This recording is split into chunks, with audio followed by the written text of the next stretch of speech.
STEAM Series, championed by your Southern California Toyota dealers.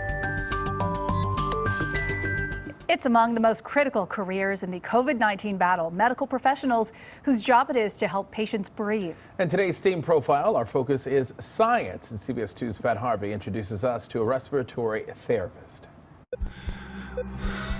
A good day is not having any code blues, not having any patients dying. At Keck Medicine of USC, Brian Dodero is involved with caring for the hospital's most critically ill patients. If you have to go to the hospital because you can't breathe, I'm the person you see. Brian is a respiratory therapist. If I can help you with your shortness of breath, or what we call work of breathing, then that's what I'm there to do. Whether it's giving you a breathing treatment because you're having asthma, or having to intubate you because you just can't breathe at all. It's Brian's job to help keep airways open and get oxygen into the lungs.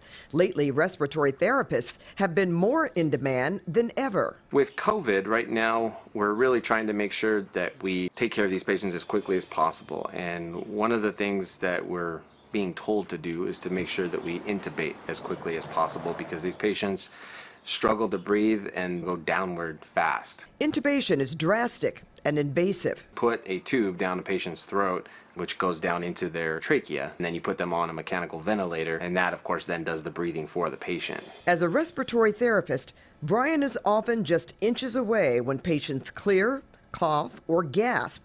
Lately, precautions have been ramped up. We've always had patients we have to wear personal protective equipment, PPE. I've dealt with other diseases, patients with tuberculosis. This is something that is so unknown at this point, and that there definitely is no cure and no vaccine. So yeah, it's scary, but I can't be too scared, because if I were constantly thinking about it, I wouldn't be giving the proper care. Of all the STEAM disciplines, respiratory therapy relies most on science, specifically chemistry and physiology. We have to know not just about the lungs, we have to learn about the heart as well. As for the chemistry, knowing the difference between oxygen versus carbon dioxide as a gas, and the way things interact in the blood system as well. Brian didn't always work in medicine. Until his early 30s, he sold real estate. Then in 2008, the housing market crashed. I had to find something else to do, so I went back to school. After a 2-year training and certification process, a new cap and gown, a new pin, and a whole new career